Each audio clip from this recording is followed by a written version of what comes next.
Con xem, ngày nào con cũng thế, chẳng chịu tự giác gì cả. Không biết sau này mẹ già đi, con có yêu thương mẹ không nữa. Mẹ nói gì thế chứ? Mẹ biết không, mẹ là người con yêu nhất trên đời này đấy. Mẹ nuôi con lớn đâu dễ dàng gì, nên sau này mẹ có già đi thì con nhất định sẽ yêu thương và chăm sóc mẹ thật tốt. Mẹ khát quá, con lấy giúp mẹ cốc nước đi. Con là nói, mẹ ơi, nếu có người bỏ ra 100 triệu mua con, mẹ có bán không? Ai mà rảnh rỗi sinh nông nổi, lại đi mua con làm gì chứ? Mẹ chỉ cần trả lời bán hay không thôi. Bán chứ. Quan trọng là ai mua hả? Ai mua thì mẹ tặng thêm một quả dừa. Hừ, con biết nay mẹ không yêu con mà. Vậy con có yêu mẹ không? Con đương nhiên là yêu mẹ rồi. Vậy có người trả 100 triệu mua mẹ, con bán không? Sao có thể như thế được? Mẹ sao có thể đáng giá chỉ 100 triệu thôi chứ? Vợ ơi, con ngủ chưa? Bố có thôi đi không? Ngày nào cũng hỏi, ngày nào cũng hỏi. Ngủ bố đi bằng mẹ. Mẹ ơi, mẹ sinh thêm em gái đi. Sinh em gái ư? Vâng ạ. Sao con lại muốn mẹ sinh em gái hả? Vì con muốn có em để bảo vệ ạ. Con muốn bảo vệ em ư? Vâng ạ. Thế đợi con lớn lên một tí nữa rồi mẹ sinh được không? Mẹ không sinh, là con sinh em đấy. Con sao mà sinh được? Thì con ăn nhiều một chút là sinh được thôi. Thật hả? Tất nhiên rồi. Vậy con cố lên nhé. Vâng, con sẽ cố gắng. Mẹ ơi, mẹ có thể đổi bố khác cho con được không? Sao thế con? Bố làm gì con ư? Đồ chơi không cho mua, kẹo ngọt không cho ăn, suốt này cứ đánh con thôi. Lần này lại là gì nữa đây? Đều do mẹ tìm chồng kiểu gì thế? Sao lại là do mẹ chứ? Khi mẹ cưới bố, sao không bàn bạc trước với con chứ? Như vậy hôm nay làm gì xảy ra chuyện như thế này? Ước mơ của con là gì? Bán đậu phụ ạ. Con còn có ước mơ nào to lớn hơn không hả? Vậy con sẽ học Đại học Quốc gia, rồi đi du học nước ngoài, Sau đó thì sao? thì về nước lập nghiệp. Làm gì để lập nghiệp hả? Bán đậu phụ ạ. Sao lại phải đi bán đậu phụ chứ? Thì kiếm tiền mà. Con không thể làm việc khác hay sao? Bởi vì con thấy bán đậu phụ lợi nhuận rất ổn định. Mẹ xem, nếu đậu phụ được ép cứng, ta sẽ có món đậu phụ khô. Nếu loãng quá thì ta làm tàu phớ. Nếu mỏng quá thì ta làm váng đậu để bán. Nếu đậu phụ mà làm cũng không thể thành công, thì vẫn còn thể bán nước đậu nành. Nếu bán không được nữa thì ta sẽ đi bán đậu phụ thối. Vậy nếu đậu phụ thối cũng không bán được thì sao? Vậy con sẽ bỏ vào lọ nhỏ, làm thành trao đậu bán ạ. Con muốn ăn cơm không? Không muốn. Vậy mẹ lấy canh cho con nhé.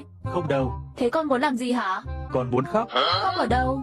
Khóc trên bàn ạ. Được, vậy con cứ khóc đi. Chúng ta đi mua kẹo bút nhé. Vâng ạ.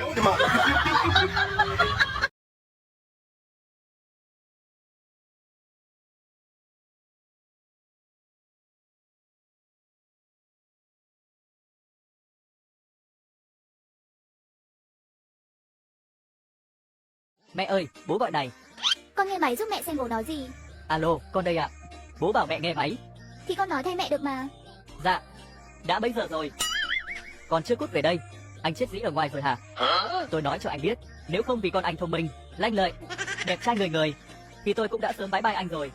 Tôi cho anh 10 phút, nhanh cút về đây cho tôi. Không đừng có trách tôi không nói trước. Sao con lại thì rớt nữa rồi? Con cũng hết cách. Con nhìn bạn con xem, lần nào thi cũng đứng nhất lớp. Sao không nhìn người ta mà học tập chứ?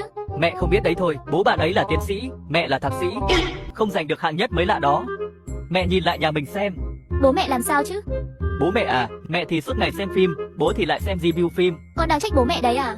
Con không biết đâu, nếu bố mẹ không chỉ cho con học, đến lúc không tốt nghiệp được mẫu giáo bé, là con bắt đền bố mẹ đấy. Mà với bố, những ngày này bố con tự nấu ăn đấy, mẹ mặc kệ đây. Bố ơi, mẹ nói bố đừng giận nữa. Tối mẹ nấu đồ ăn ngon cho bố. Bố không muốn ăn gì hết. Chẳng phải bố thích nhất đồ ăn mẹ nấu hay sao? Bố không thèm, lát bố đi ra quán ăn. Bố bảo bố yêu mẹ, không muốn rời xa mẹ tí nào. Thật ư? Bố nói chúng ta ra ngoài ăn đi. Vậy đợi mẹ trang điểm một chút cho đẹp. Mẹ nói bố ra ngoài ăn sao không cho con đi cùng. Con đi thì được, mẹ con thì thôi đi. Mẹ không đi, vậy ai sẽ trả tiền đây? Thì, cũng có lý, vào nói với mẹ, bố đợi ở nhà xe. Ngày nào cũng thế, tiền chết được, lớn rồi còn giận dỗi gì chứ. Bố ơi, cho con mượn vợ bố một lát đi. Con buồn ngủ quá, con muốn ngủ trưa cùng mẹ. Mẹ ơi, Mẹ đây. bố mẹ làm gì ở trong phòng vậy, sao phải đóng cửa thế? Buổi tối không cho con ngủ cùng, ban ngày mà cũng không cho con vào là sao? Con đợi lát bố mẹ đang bàn chuyện tài chính. Dạ thôi con hiểu rồi ạ. Vợ ơi, con ngủ chưa? Chưa. Vợ ơi, con ngủ chưa? Ấy á, vẫn chưa. Anh vội gì chứ? Vợ ơi, vợ xem con đã ngủ chưa? Vợ ơi, vợ ơi, vợ ơi, Bố ơi, mẹ ngủ lâu rồi,